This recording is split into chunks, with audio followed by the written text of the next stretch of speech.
I know nothing about modern Throne and Liberty, where it's gone, because all I heard was people bitching about it a long time ago, and I was like, fuck this game. So let's find out why everyone's bitching about Throne and Liberty. Okay, listen, we get maybe one new traditional MMO per year if we're lucky. There's a lot of other semi-MMOs that come out, but if we're talking about a classic style, old school MMORPG, we don't get many. It is a rare occasion. So when one does come along, it's a pretty big deal. I love the genre. I enjoy playing new games. I want them to be good. Shocker. Throne and Liberty is one.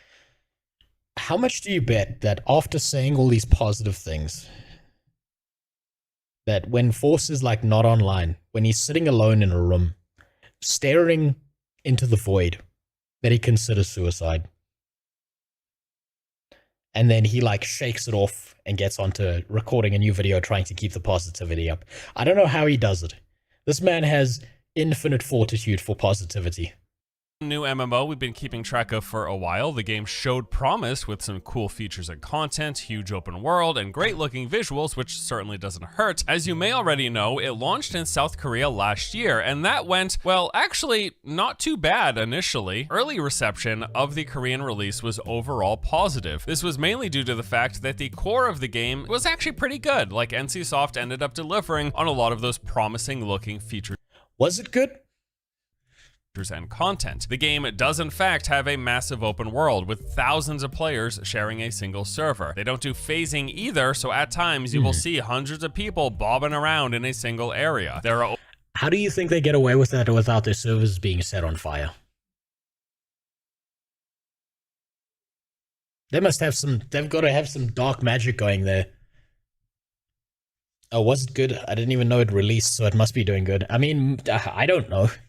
I don't know. Like I said, I'm completely out of the loop with Throne and Liberty.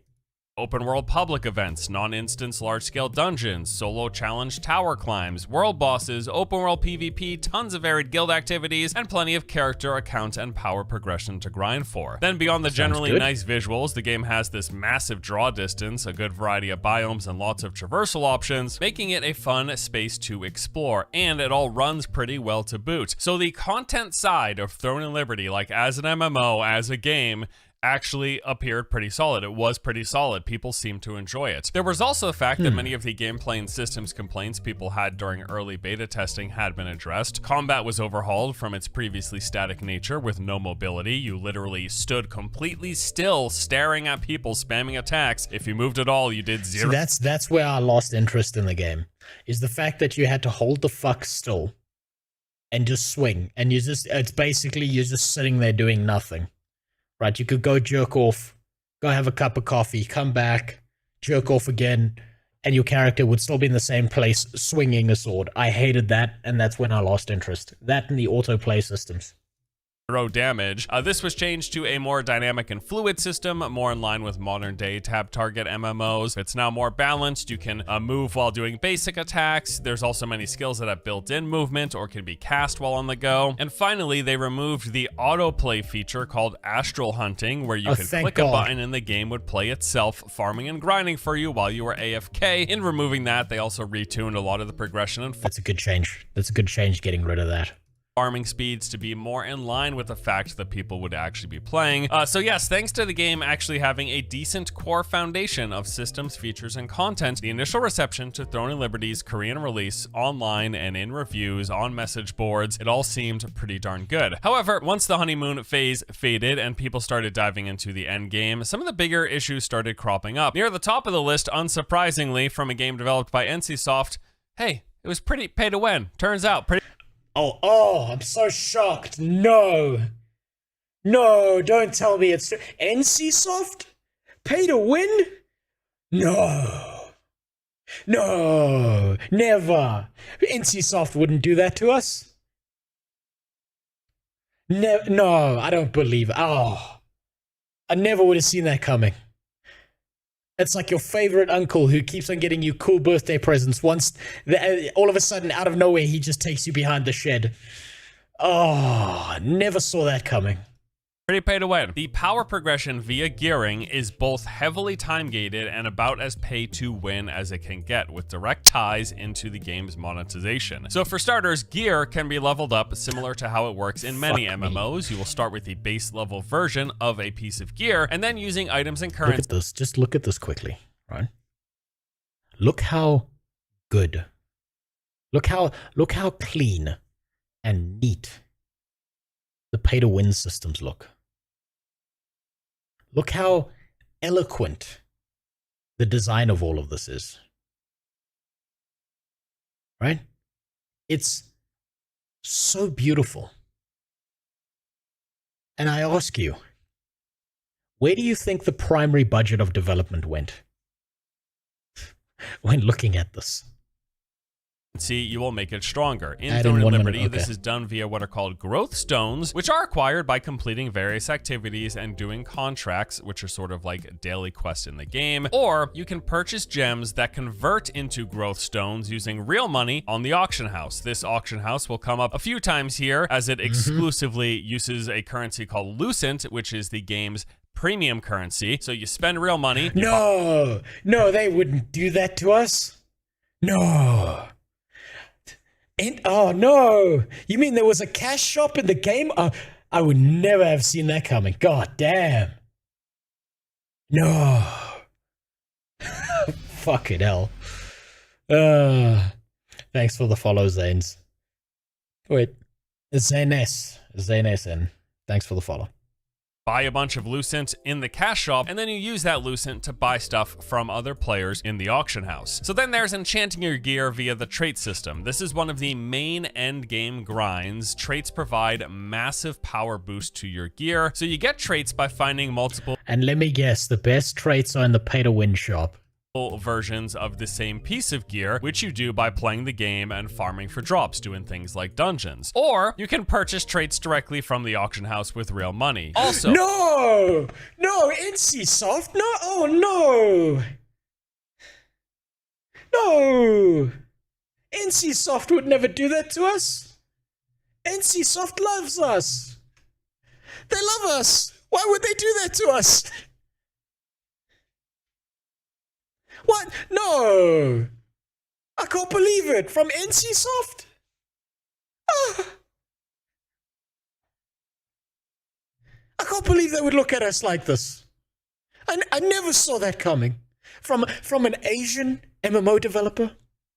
Okay, I'll tell you what.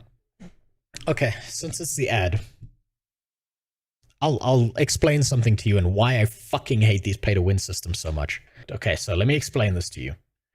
About how game deving works, right? And why pay-to-win systems are the worst fucking thing in existence. Right? This is how it worked in the past, right? It used to be that 100% of the time, game deving, viewers can't hear TTS. I'm not sure why. I'll have to figure that one out. That's really annoying that they can't hear it. You see, that's another problem I've got to fix on this. Okay, so, in the past, you see this green bar? This represents game deving in the past, where 100% of the funding was put towards making a good fucking game. And this wouldn't always work, but this was... Your primary focus was, okay, we're going to split this up into the systems and the gameplay and the graphics and all of this, and you would dev a game together and you would have a finished product. And 100% of that product was this green bar. Then, at some point, they looked at phone games and whatever other system existed. And suddenly they realized, if we put these pay-to-win mechanics in the game and we spend maybe 5 to 10% of our budget on the pay-to-win systems, then we'll make some extra money, right? Now, the problem with that was at this point, game dev studios realized that the largest majority of their profit was coming from this, not this. So what do you think game dev studios did in the future? They decided, well, if most of our money is coming from the pay-to-win systems, we should dedicate just a little bit more time to those pay-to-win systems. We need to make sure that those payment processing systems work perfectly, that it's flawless, and that these players who give us money beyond purchasing the game or purchasing a subscription, they get the most out of the experience, because that's where our main draw comes from. And then we'll spend the rest on the budget. Now, in 2024, when a publisher or studio looks at making a game and they're going to go for max profit, they will spend the most amount of time. They will hire psychologists. They will hire people who know how gambling works. They will hire all these people, and they will put the large majority of their time and effort into making the most dog shit pay-to-win system possible. And then they will make the game just barely playable. Just enough. The shittiest, bluntest systems you can imagine, with the least innovation, as long as it keeps people on the treadmill. Doesn't matter how basic the treadmill is, because all we need is one of it out of 1,000 players to give us $100 every 5 days. And so this is how you end up going from 100% of your budget being spent on good games to less than 50% of the budgets being spent on game deving, and the rest of it being spent on making the most manipulative, shitty pay-to-win system possible. And I'm not kidding when I say this. They will hire people who have been in the gambling industry. They will hire psychologists. They will hire as many people as possible to get you to spend as much money as possible. And the biggest barrier to entry for any pay-to-win system is getting you to make one purchase. Because once you've made one purchase, they have all your information. They've got your credit card. And the next time you want to buy something out of the cash shop, well, you've already done it once. You've spent your money once. You've gone through the worst part of it, that barrier to entry. So now it's just clicking a button. That's the hardest part, is pressing one button. And until people stop doing this en masse, this will keep happening. And what that means to me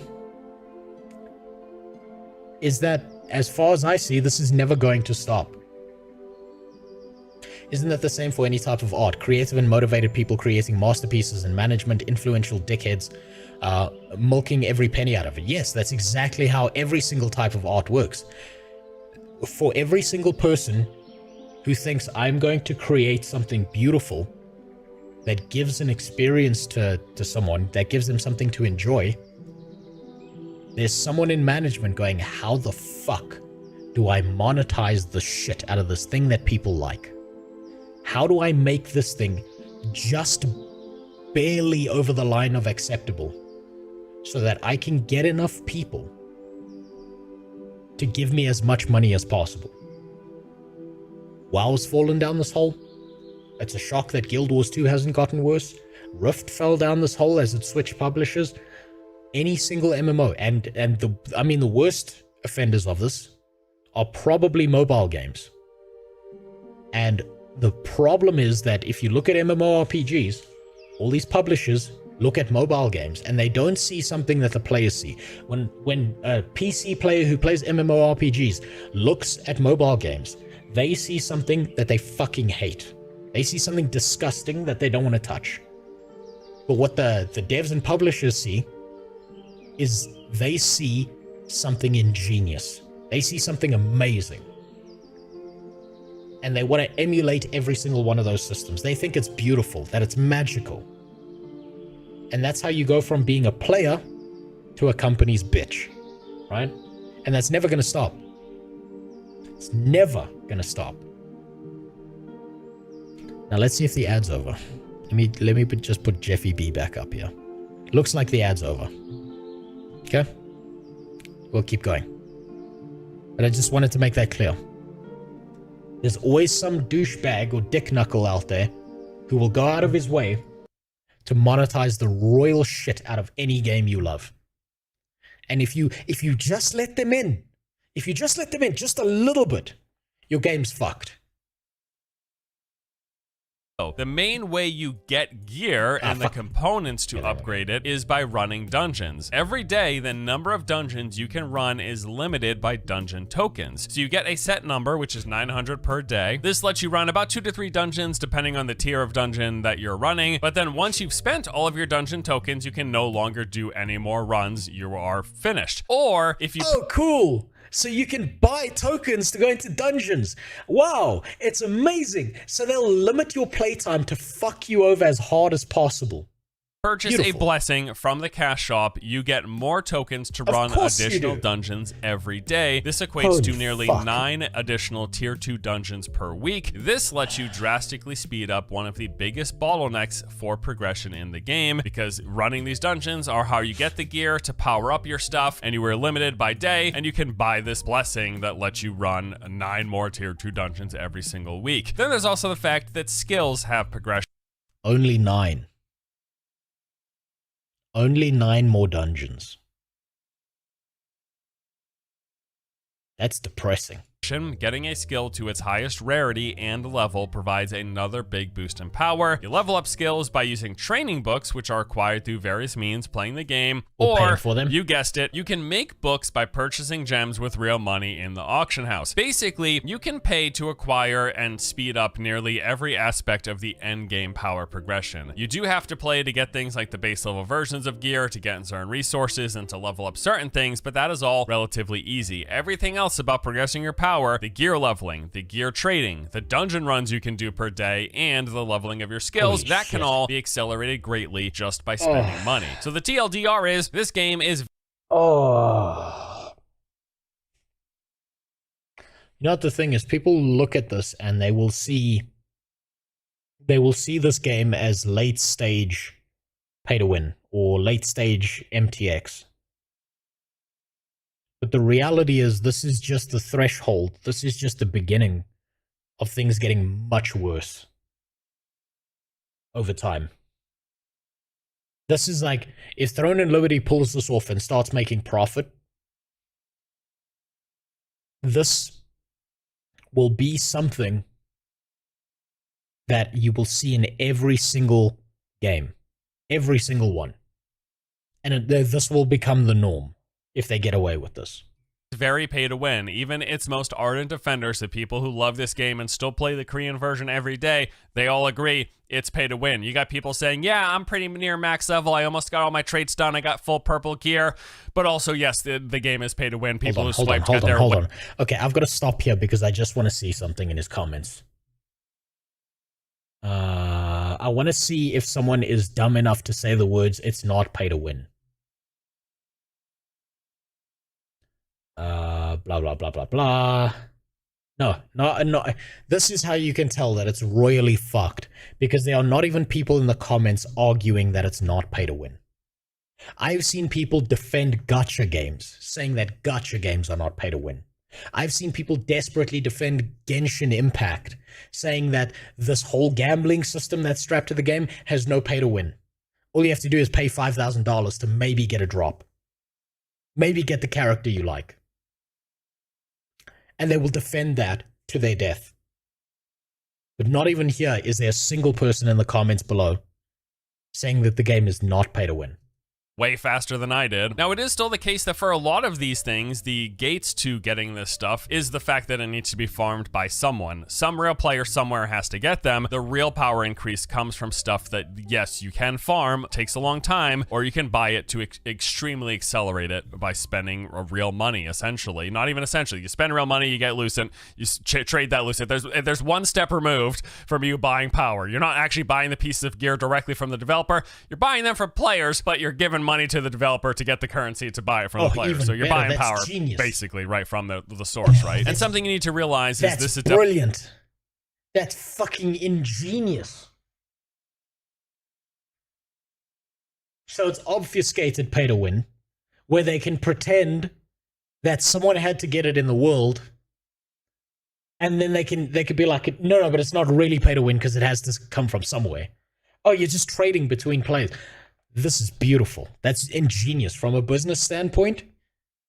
My God, these guys have got to be making so much fucking money. Definitely one of those games where the power discrepancy between someone who is fully geared, fully traded out, fully maxed out skills versus those who aren't in any of those categories, it's a pretty big difference. A maxed out player can mow down hordes of undergeared ones in PvP. The counter argument that I will often see to this is the fact that this is a game that is primarily focused on large scale group PvP.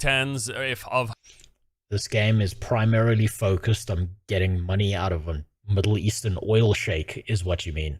Hundreds of thousands of players running around. So the fact that like one pay to win whale guy can smash through like 10, 20 people, no problem. It doesn't matter because once 30 people show up, that guy's screwed. So it's not really pay to win, right? Because the game revolves around group play. Yeah, it's like, yeah, but yeah. Imagine playing this game and being so delusional that on the opposing side, there's one guy who can devastate like 90% of your team before he goes down. And being so fucking delusional that you think that that's not pay to win. Yeah, but what if what if like most of the people in one group are all those whales and they're just smashing everyone? Like, okay, you only need, all right, so if you got 300 whales, you only need 3,001 other players, and then they've tipped the scales. It's like, dude, bro, no, amazing. I'm sorry. It's actually, you know what, I've just thought of a perfect way to solve this problem, right? So what you do is make a game but that's pay to win, right? And you put a line in the game. And you put all the whales on this side, and you put all the free people on this side, and you never let them touch. It's like dicks in the changing room at your local gym. They never touch. At least not when you're looking. And by doing this, people might enjoy the game. But it'll also guarantee that your game fails because all these whales will vanish because they're like, but I'm not getting to fuck up all the people who didn't have $2 million to spend on the game. But it would be funny. It would be really funny to see that. It's clearly pay to win. Like I said, though, there doesn't seem to be a lot of pushback against this, even from the people who are really into the game. They seem to mostly agree, at least from what I've seen, what I've read, the people I've spoken with. People I know who play this every day. They're like, yeah, I like it. It's super pay to win, but I do enjoy it. Anywho, so yes, you can get just as powerful as a free-to-play player. It just takes a much longer time, weeks of grinding, and also worth noting, it pretty much requires you being part of a big dominant guild on your server. So just bear that in mind. If you want to play Throne and Liberty, and I do, if you're not probably going to play hardcore from day one, if you're not going to be part of this big massive guild that's dominating your server, giving you access to all the best stuff and the best drops, you're going to fall behind pretty quickly to the swipers. Fuck. So that's another dead MMO. That's another MMO not worth playing. This is not really a game that you can solo or even play with your group of buddies. You're five dads who like grinding MMOs on the weekends. And unless you guys get in a big horde of players, you're probably pretty screwed in this game as well. In the sense that you will fall behind. There's still a game to play, and maybe that's what you do, right? But yes, Throne and Liberty is a large-scale PvP-focused game. It is a guild-focused game, and if you're not grinding nonstop, if you're not part of a big group, or if you're not swiping, you're gonna fall behind. There is PvE to be enjoyed, though, but that does only go to a point. That is not the main focus of Throne and Liberty. You should realize that once you finish leveling, it's all about large-scale group activities, specifically slanted towards favoring the PvP stuff, because there's a lot of it. There's a big focus here. And that can be fine, right? And this is probably what I'm gonna do. Like, if you just want to explore the world, if you want to see some content, you want to level up, maybe play for a few weeks or something, Throne and Liberty looks like it actually will deliver on that front. But if you had any inclination towards playing for an extended period of time, towards being anywhere near the top and doing much of that end game, just realize everything that we just talked about will be part of your experience. Now, beyond all the pay-to-win stuff, so basically play the game for a little bit, don't spend any money, and then move on. That's the most enjoyable way to play this game if you're not the child of a Middle Eastern oil sheik. It seems like one of the bigger issues that has plagued Throne and Liberty since its release has been the massive amounts of botting. So bots in any MMO, that can be annoying, right? No, you don't. No, I can't believe it. You mean in the game where pay to win is the primary system for advancement? There's people botting? No. It's almost like they're tied together somehow. Like, I can't believe it. They're online farming 24/7. This can be messing up the economy. They can be clogging up grind spots, preventing you from getting drops that you're looking for. Maybe if your MMO that you're playing has mob tagging, they can be tagging quest mobs, which screws you up. That could be happening. Nobody likes having any MMO overrun by bots, right? It doesn't matter what game it is. But it's a bit of a bigger issue in Throne and Liberty, specifically for how it affects Endgame, because Throne and Liberty does have a big focus on competition with its ranking and leveling system for players and guilds. So in the Korean version of the game, guilds with players using autoplay macros and or bots have been gaining a significant lead over guilds who don't, as they are able to constantly farm materials and currency with those bots running all day, and then use. So, do you know what that tells you about this game? The second you break every single component of the terms of service, the second you are the biggest piece of shit, you win. Just like in real life. That into feeding and boosting their ranks and levels. Why do guild ranks matter? Well, they actually matter quite a lot, because the #1 guild on every server will gain exclusive access to a castle, which if defended rewards them millions of Solent and Lucent. Solent is the in-game currency, think just like gold equivalent or something, whereas Lucent is that premium currency that we... This is ingenious and also a missed opportunity for Throne and Liberty. If they wanted to monetize this properly, you should be able to buy bots in the game as a component to the game, so that you spend real money to bot directly into the game, which will give you an advantage.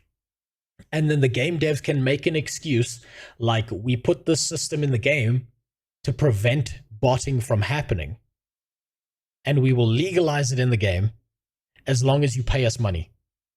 That way you have a direct incentive to compete by using bots. Man, they missed an opportunity there. We mentioned earlier, guilds who have just normal players playing, they are at a big disadvantage because, you know, they have to sleep. They might go to work or school or do anything else that pulls them away for a PC for a period of time, which means they will fall behind in their rankings against those who are online playing 24/7, either playing themselves or running their bot when they're not playing. Since the game released, botting has been a constant issue in Throne and Liberty on the Korean servers. Many of those servers are run by guilds. The top guilds on the servers are full of players using bots in addition to their playing to keep that grind going.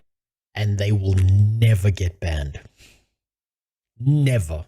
Not a single one of these guys will get banned, because by banning these players, NCSoft is directly hurting their bottom line. These players are the ones spending the most money. If they're willing to bot, they're willing to spend extra money. So these players and these bots will not get banned, or they'll have like a teeny tiny little bot wave that gets banned, and then they won't deal with the rest. Because by doing that, they're getting rid of the people who spend the most money on their game. To maintain their high rank, putting them out of reach against guilds that aren't full of players who are running 24/7. You know what I mean? It's pretty obvious, right? And the thing to keep in mind here is that is on the Korean servers, which require a Korean phone number in order to register an account. That requirement isn't going to exist globally. You can just make it's a free-to-play MMO. So seeing as the game is free-to-play, it is likely that botting is going to be an even bigger issue in the global release, unless they crack down on it and do more bans, because you can ban a botter, right? But unless those are hardware bans, they're just making a new account and they're coming right back, and they won't even have that obstacle of requiring a phone number to make an account like this. Okay, so what you do is you run multiple accounts, right?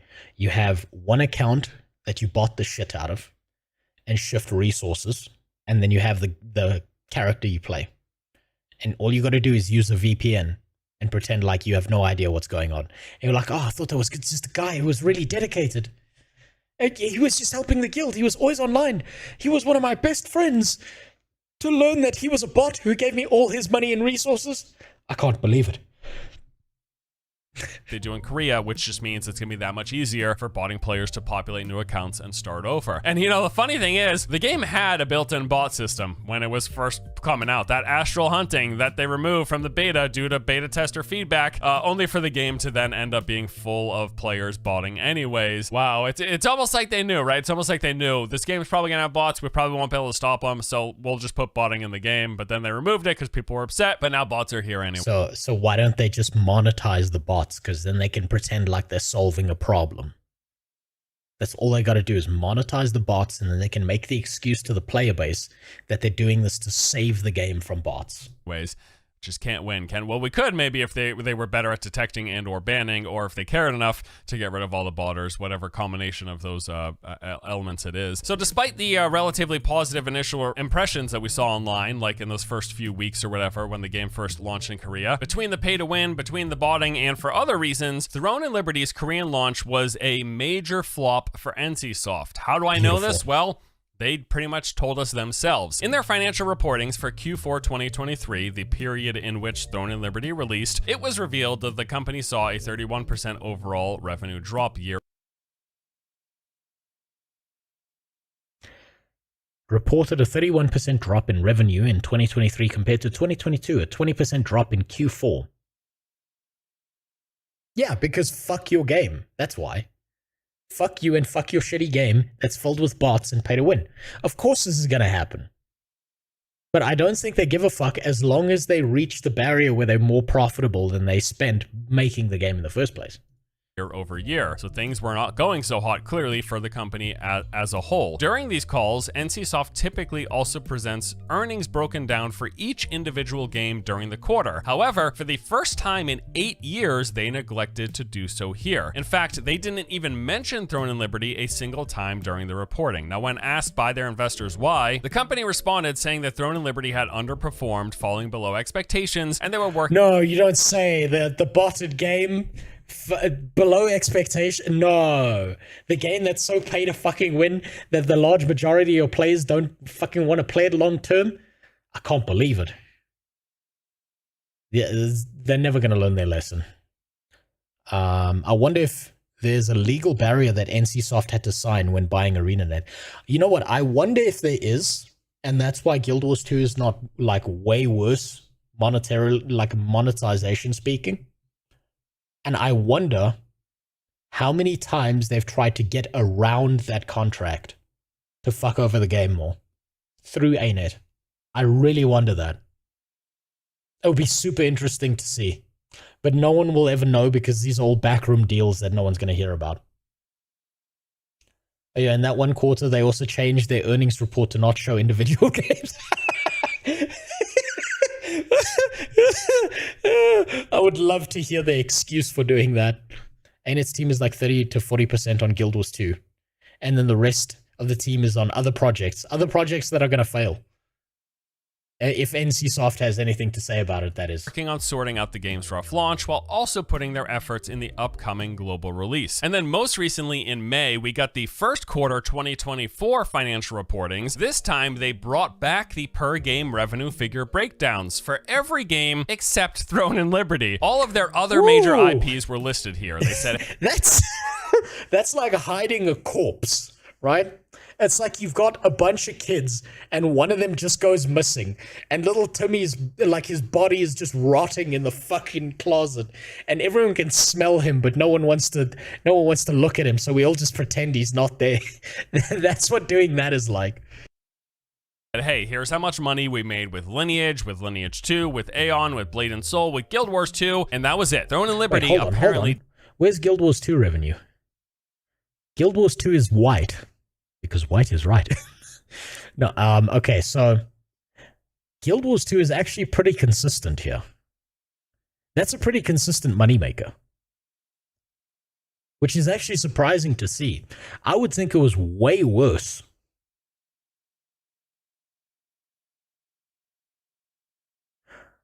Personally, I would think that Guild Wars 2 would be a way smaller slice of that, purely because it's not as pay to win as everything else. Let's see. Lineage. Okay. Lineage 2. So these two are also pretty consistent. That's surprising to me. Blade and Soul needs to be cut because that's not doing that great. And Ion, of all things, is doing okay. That's a strange one to see.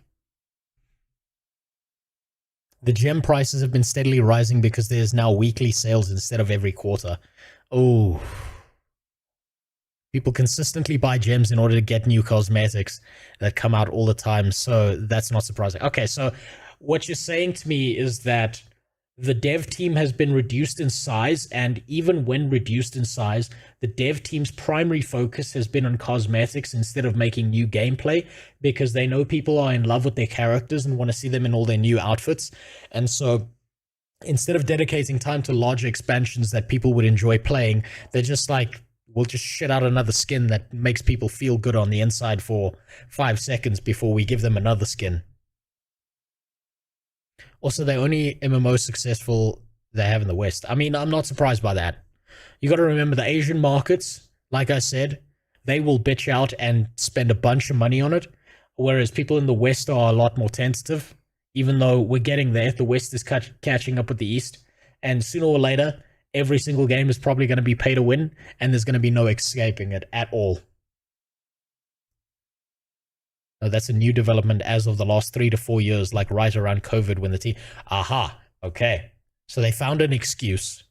It's 3 to 4 years ago, and it's just going to get worse slowly. Okay.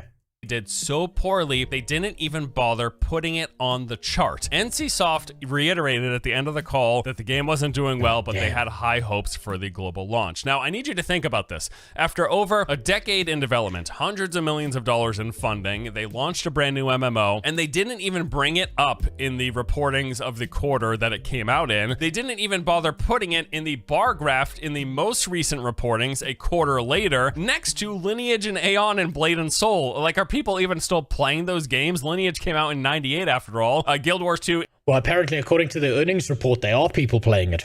It gets memed a lot, but I like the game. I actually think it's a pretty great MMO. It's just really dated at this point. At the very least, I think they need a visual overhaul, but apparently they're working on Guild Wars 3. Anyways, it must be doing well enough because Guild Wars 2 constantly gets brought up on as NCSoft's highest earners, unlike Throne and Liberty. Look at that. So just out of... Look at that. It's their highest earner.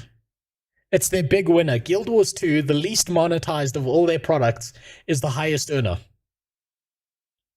And they can't see it, can they?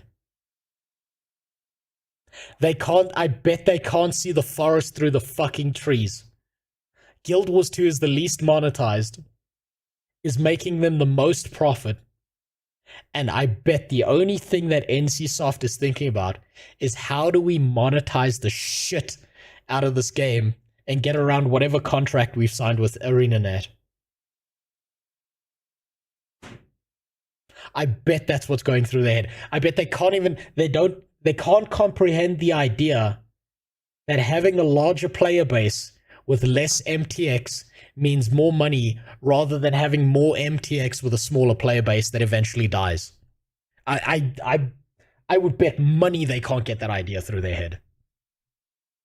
There is a dedicated art team that makes scenes, cosmetics, and all kinds of different shit. The main base is in Seattle. Aha, okay. So that's like an entirely separate department. Out of curiosity, by the way, knowing all this, I decided to put all 5 games into Google Trends, and oh boy, you can't even see Throne and Liberty on the timeline. It is... Look at it! Look at it, it's at the bottom! It's just a flat green line! Thanks for the follow, El Chilade. Look at it! It doesn't even show up on the bar graph! Oh, that's amazing! Guild Wars 2 is up here, and then consistently over time here, it's just above everything else significantly. And Throne and Liberty is just a straight green line at the bottom. Dwarfed by every other NCSoft game. Barely registers as a line. Clearly, the game is not doing very well. And then just the other week, we saw the resignation of Throne and Liberty's producer. So as a producer, he was the one in charge of the business side of the game's development. Him stepping down, maybe not all that surprising considering all of the above. Now, some things have happened since the Korean launch, besides NCSoft saying that it wasn't doing well financially. The devs have actually made quite a few updates to the game, and based on the community response, these have been mostly positive. They removed some of the pay to win for the end game, specifically with the tier 2 gear. You actually have to play in order to acquire this high ascent stuff. Wait. So the game has gotten so pay to win and so unpopular with its player base that they're actually dialing back on the levels of pay to win to try and encourage people to come back and play the fucking game.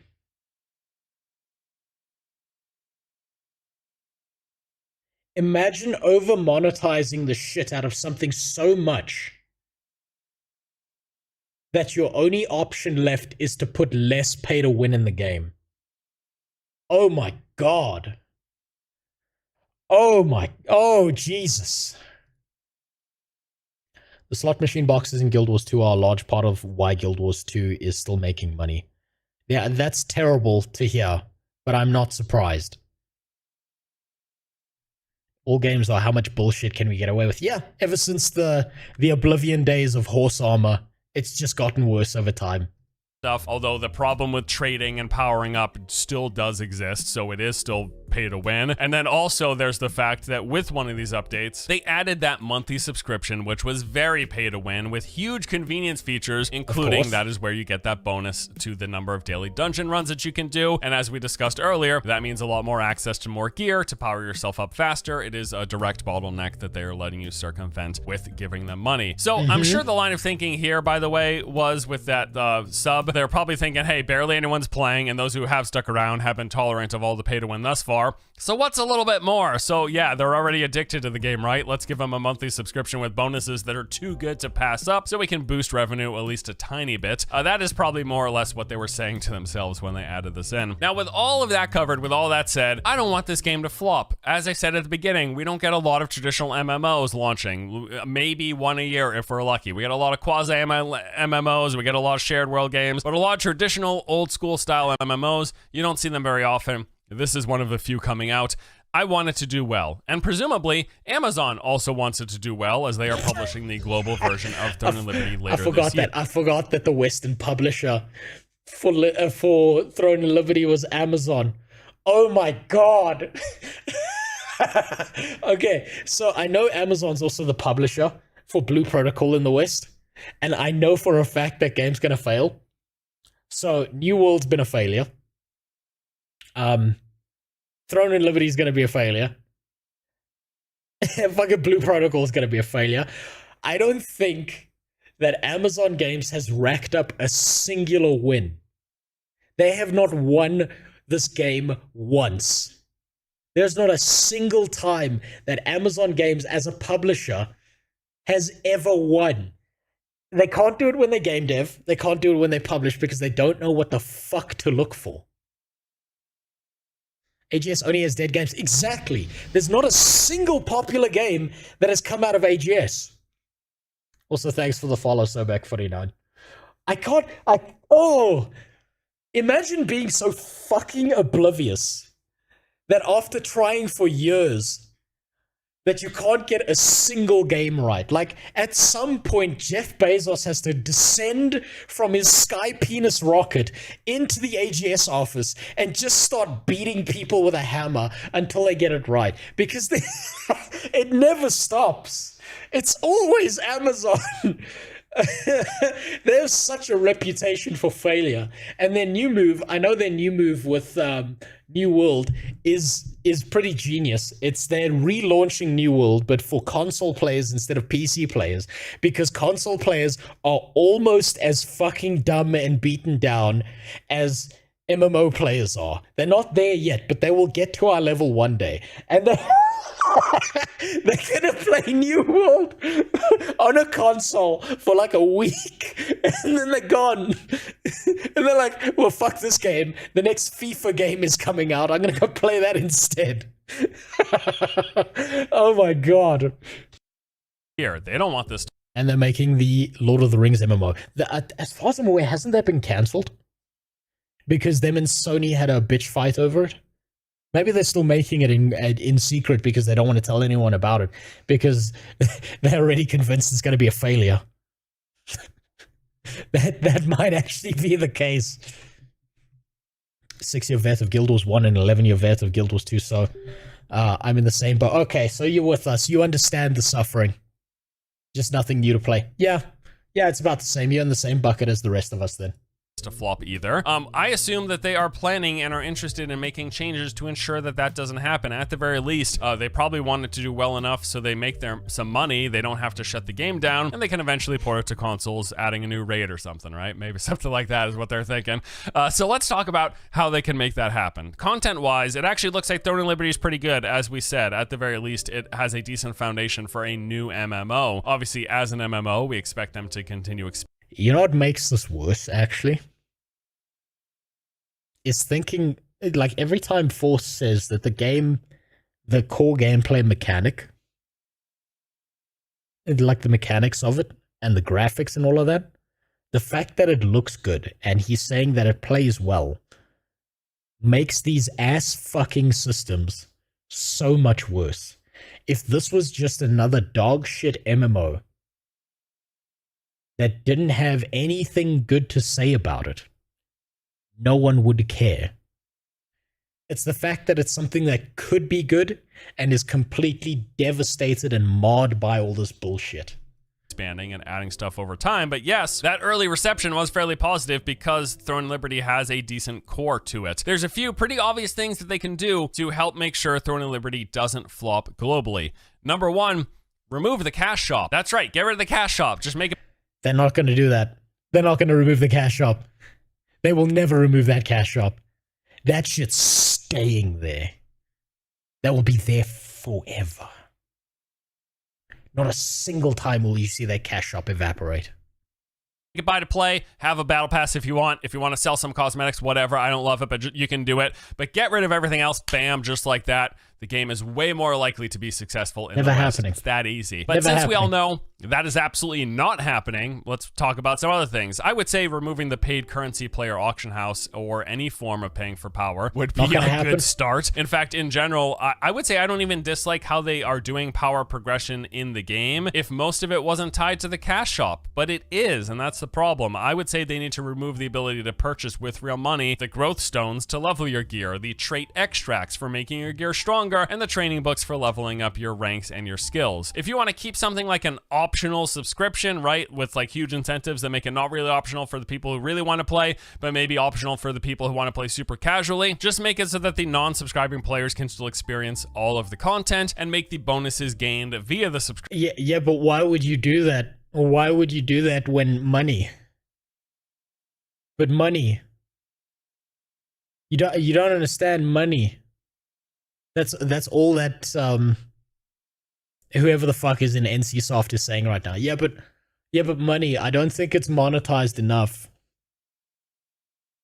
Yeah, but, you don't. But money. You don't get it. Money. Funny part is I started playing some of the MMOs on PS5.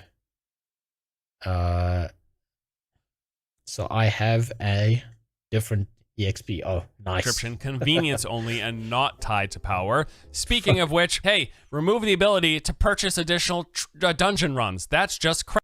Yeah, but money. Nobody wants that. Time-gated farming is fine. Most MMOs do it with things like daily and weekly resets for different types of PvE content, so people don't max out their gear in just a couple of days. I get it, that's fine. But attaching it to the cash shop, that is not fine. That is crap. Get rid of it. And then but how are we supposed to make all the money if we do that? We can't make some of the money. We can't make no money.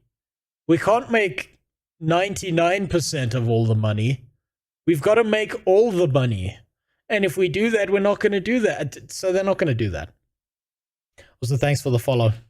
God, I'm going to struggle to say that one. Isnandar. As for the bot issue, well, ban the botters, duh, right? But then beyond that, I would suggest retooling the guild ranking system so that it doesn't incentivize AFK macros and botting. Come up with another way to rank the guilds beyond them farming for activity points, which can be done. Yeah, rank them by how much money they spent. And then give them different buffs based on the money they spent in the game. That'll save it.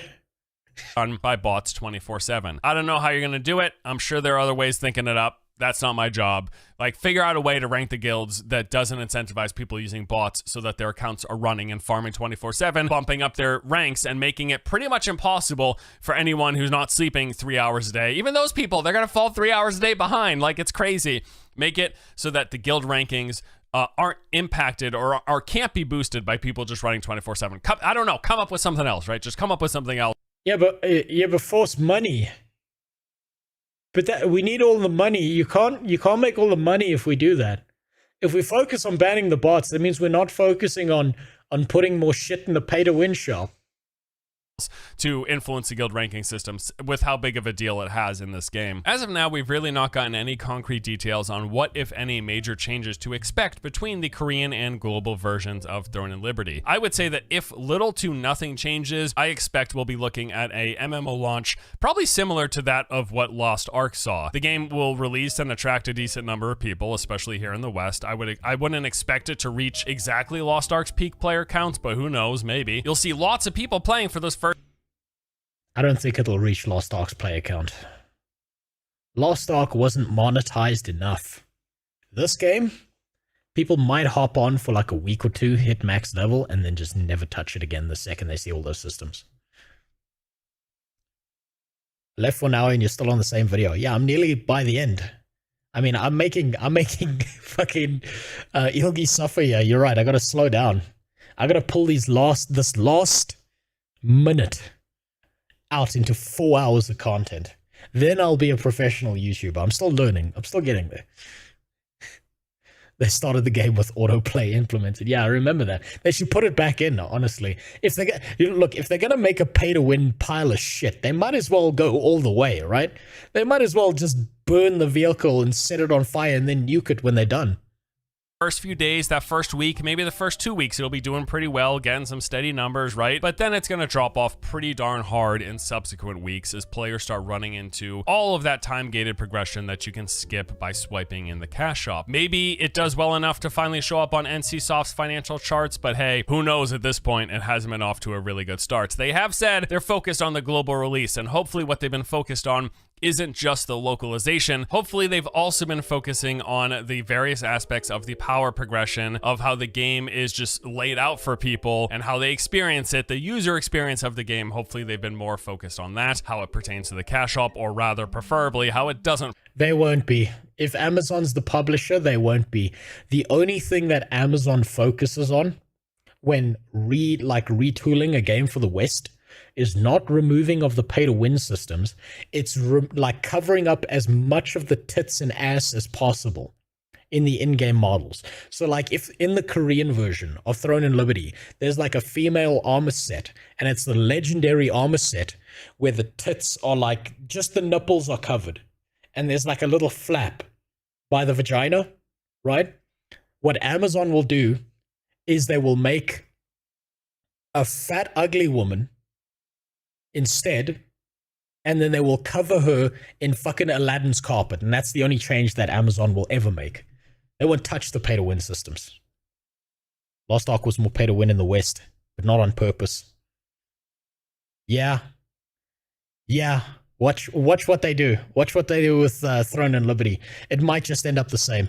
Pertain to the cash shop. I don't expect this game to take off. Like, I don't expect it to be the next great MMO. As of now, yes, I am thinking it will be fun enough for a week or two, and then that's probably all. But hey, who knows? Maybe Amazon has some big surprises. Oh, thanks for the snooze. That is all for today. Thank you as always for watching. Hope you enjoyed. I'll continue to keep you guys up to date as we near Throne and Liberty's release.